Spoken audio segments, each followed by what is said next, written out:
Apple's first generation AirPods really had everything going for them because the market for truly wireless headphones was brand new. It was not mature at all. And to be honest, if Apple hadn't nailed this, I don't think that truly wireless headphones would have matured the way that they currently have. And nothing's more clear about the market maturing than the fact that the current generation AirPod Pros and the new generation AirPod Pros look exactly the same, and in a lot of ways, at least in terms of design, are fairly iterative. However, I've been testing the brand new AirPod Pros for about 48 hours now, and I want to give you all my initial impressions. So we're going to dive into what's new, my thoughts, and generally, whether it's worth the upgrade, or if you're looking for a wireless pair of headphones, are these worth the buy? Let's get started. So yeah, like I said, right out of the gate, these look exactly the same. In fact, if you weren't looking for the lanyard hole and the speaker holes, you wouldn't be able to tell these cases apart. But in my opinion, that's okay, because even with the first generation AirPods that I just threw on the floor, all the way up to the Pros, these cases are perfect. And I don't say that lightly, because I've used other truly wireless headphones. In fact, I reviewed the LinkBuds from Sony not too long ago, and something that every headphone manufacturer seems to get wrong in one way or another is the case design. Because yeah, you can make these headphones super comfortable in the ears, and that is a plus no matter where you look. But when it comes to putting them in your pockets, whether it's tiny women's pockets, skinny jeans, or standard pants, one of the things that they all miss is making them thin. Take a look at the Sony LinkBuds, for example. Yeah, the case is tiny, and that does give it a good advantage in the pocket, but it is thick compared to even the first generation AirPod Pros. So yeah, the case design isn't super different, but it didn't have to be, because the only thing that I would have changed with this case is actually really nothing to do with the case. The metal hinge is great, the fact that it's got a standard pair button for Android users. The addition of the lanyard, I'm not going to use it, but it's nice to see that there's an option for it. The speakers, all of that's nice. The only thing I would change is USB-C. Apple, I'm sick of Lightning. It was great when you introduced it back with the iPhone 5, but we're over it. Move on. Give us USB-C. But aside from the gripes that I have with every Apple product that comes out from their mobile division of not having USB-C, everything else about the case is good. In fact, the improvements they made were genuinely useful, like the fact that with these new speakers, you now have Find My capability, meaning that if you lose it, not only is it able to be located using the same Find My interface as the AirTags, but it can also play a tone, and that tone is surprisingly loud. It also played a tone when I initially opened them up in the box. It is cool to see that it plays a noise to let you know it's in pairing mode, and it plays a noise when you hook it up to a wireless charger or plug it into the USB-C charger. Sticking with wireless charging for a minute, I know, or at least I seem to remember, that Apple had added MagSafe functionality to the case of the last generation AirPod Pros, but now not only can you use MagSafe, you can also use an Apple Watch charger, which I have a lot more of those lying around than I thought I would, just because I've upgraded for quite a while now, and I've basically used the same wireless charger for the Apple Watch that I have up until the most recent one. So having a lot of those lying around means I have a lot of places to plug this in without having to lose or use one of the chargers for my iPhone. But overall, considering the case hasn't really changed externally, I'll say one last thing about it, which is something I've seen DankPods talk about, but not many other people, which is that durability for this thing, while it is a white, glossy piece of plastic, hasn't been an issue, and I really don't foresee it being an issue because, yeah, it's glossy white plastic, it's going to wear, but whatever. It didn't actually end up looking that bad on my other ones. But they also continue to use the metal hinge, overbuilding it so that it is not going to wear out nearly as quickly as some of the plastic hinges I've seen on other wireless headphones. So that's cool. Overall, the case is definitely a good improvement. Also, I didn't get an engraving. I didn't want an engraving, but you can get an engraving on the front if you want. Actually, I lied. There's one other thing about the case, which is that apparently the battery life has been improved to 30 hours, which, moving to the headphones on the inside, also includes an improved battery life for the headphones at 6 hours. That's nice. I actually haven't really ever killed my headphones in that amount of time. The most I've ever gotten is a massive reduction in the battery life of the one that went through the washer. However, I feel like that's more due to physical damage than it is to me overusing the headphones. Just saying. But now that we're on the interior of the case, let's stick with the headphones, and the first thing I noticed right out of the gate was the overall improvement to the bass response of the headphones. Now, Apple did say that they improved the speaker drivers, and The original AirPods were already pretty good. They had a fairly flat frequency response, which, for people who don't know what that is, that means that they're not adding anything specifically on one end or another. You still have a fairly flat representation of your song, meaning as it comes out of your phone, that's what the speakers are going to present. I prefer that sound over others. Some people might say it's boring, but for me, I like it. And in this pair of headphones, it definitely feels like the bass response has been improved, potentially driving the low end up a bit more, or just covering more of the sub-bass sound frequency. Hard to say. I'll have to wait until RTings gives you a overall frequency response graph. Might be up by now, not sure, but I definitely noticed an improvement to the speakers. In fact, they almost felt as bassy as the AirPod Maxes, which I was not expecting, because the AirPod Maxes are pretty bassy, but these are pretty good. Part of that also might come from the fact that Apple also added the new H2 processor inside. Now, this is Apple's own dedicated piece of silicon for driving the headphones and running all kinds of computational audio algorithms to give you better sound response and better improvements to the overall noise cancellation and transparency mode of the headphones.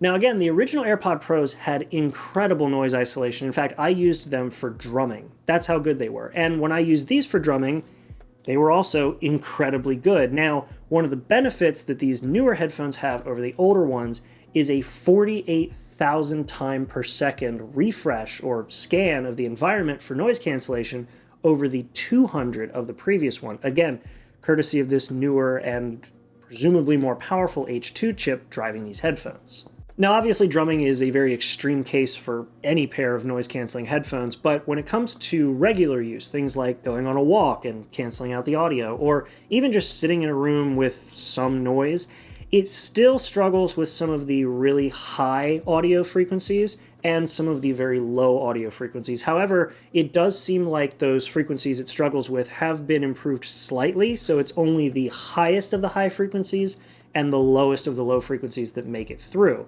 Everything else in between is as good, if not better, than the last generation. So just like before, when you first put them in and you turn on that noise cancellation, it just sucks most of the noise out of the room, and it really does a phenomenal job of just giving you an isolated, quiet experience. As for transparency mode, I mentioned in my LinkBuds review, which you can check out right over there, that I actually have some hearing issues, and so my balance for headphones is always biased more towards the side where I have some hearing loss. So overall, being able to balance these again and have transparency mode pass through like normal hearing, it's almost disorienting for me when I take my headphones out, because suddenly the balance that I've had of hearing everything equally on both sides goes away.